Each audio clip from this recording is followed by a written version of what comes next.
Gel.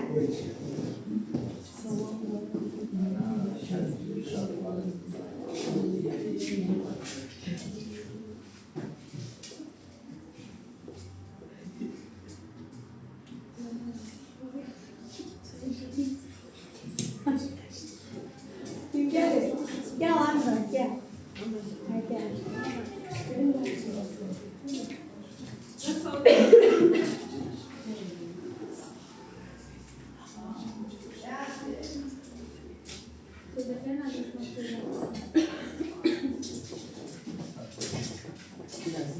Ya, sonra Asman gel. Nasıl ortam gel? O da ben de geldim abi. İkiye geldim. Belki başladı şimdi. 30 Aynen. Ekran bulandırtıcı. Yo, aşırtmayın da. Mesela da Neyse aşırtmayın. çıkma şurada. Öyle diyeceğim ben. Yani kim aşıracak, kim eğer düzgün oynayamazsa.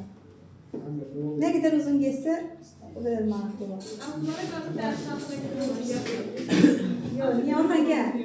Sonra mesela Gelersen ya. Sağ ol, cevap verirsin sonra. Mas tatlı bir de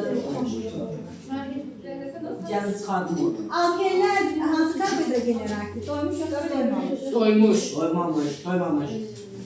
Doymamış. Düzgün gel.